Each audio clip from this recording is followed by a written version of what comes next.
Assalamualaikum warahmatullahi wabarakatuh. Bertemu lagi dengan saya Rustanbia dalam mata pelajaran farmakognosi dasar. Untuk kesempatan kali ini kita akan membahas tentang farmakognosi dan tanaman obat khususnya Simplicia.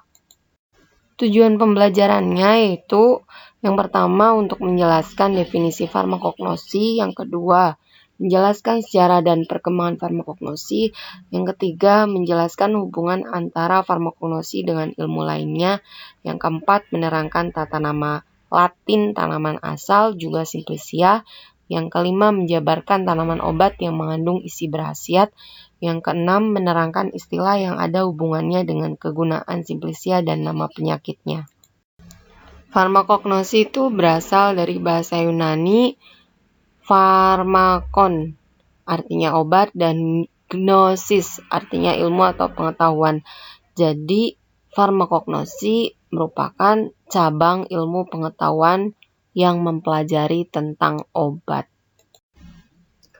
Simplicia dibagi menjadi 3, yaitu Simplicia nabati, hewani, dan juga pelikan atau mineral.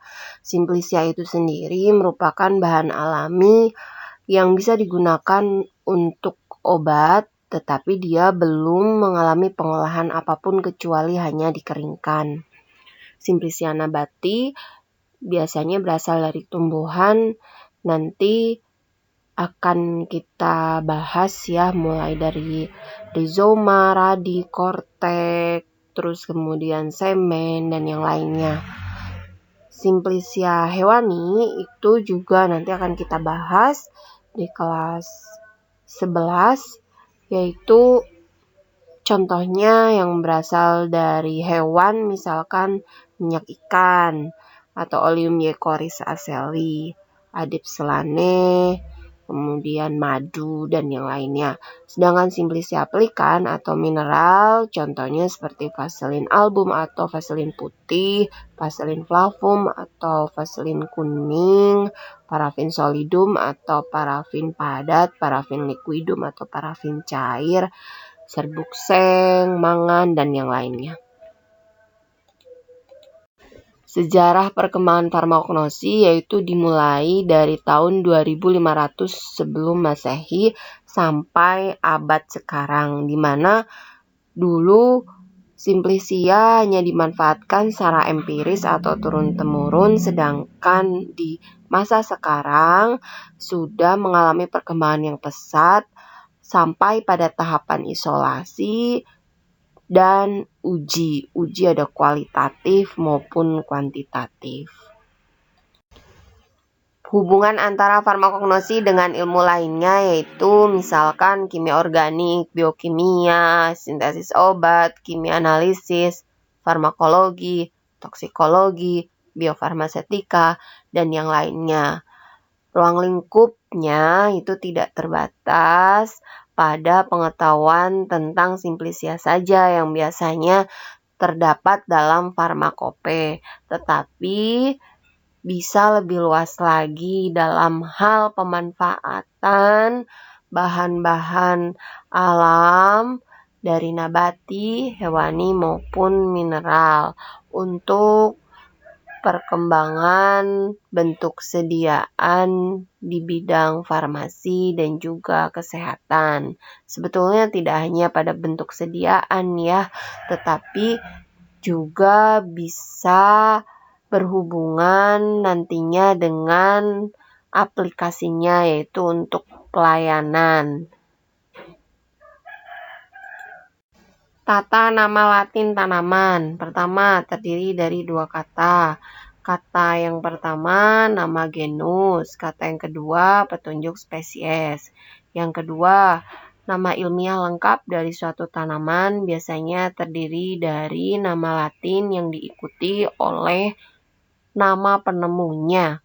Contohnya nama penemunya yaitu Linnaeus, disingkat Lin. Yang ketiga, nama Latin tanaman yang biasanya lebih dari 2 kata harus digabungkan dengan tanda strip. Contohnya Zimais saccharata L. Zimais strip saccharata L. L itu Linnaeus.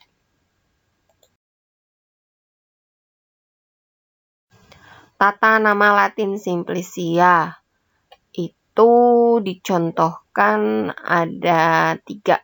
Yang pertama, genus dan nama bagian tanaman.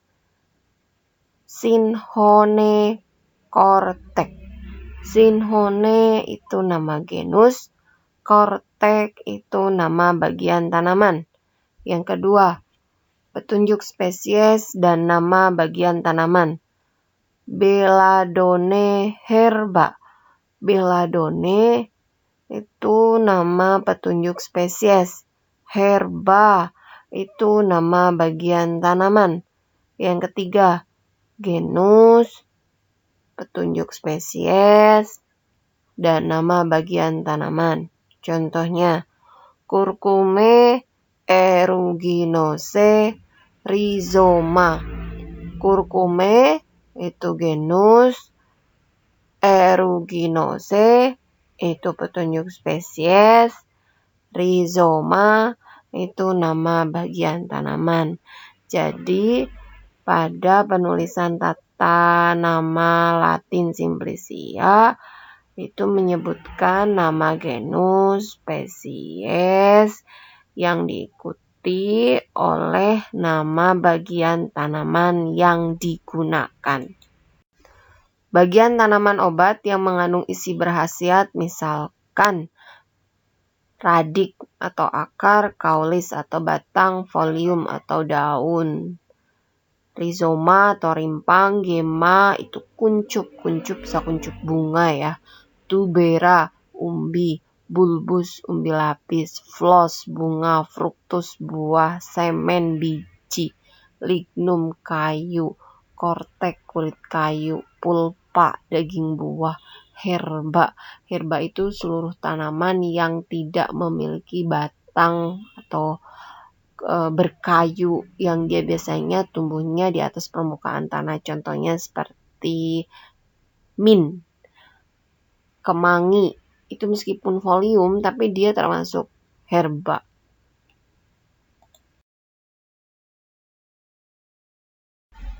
Istilah Simplicia dan nama penyakitnya, misalkan aplikasinya tanaman jambu biji, yang kita gunakan itu daunnya dan dalam bentuk Simplicia. Makanya kita akan menyebutkan Simplicia daun jambu biji atau pseudifolium. Digunakan untuk menghentikan buang air besar atau mencret. Maka disebut anti diare.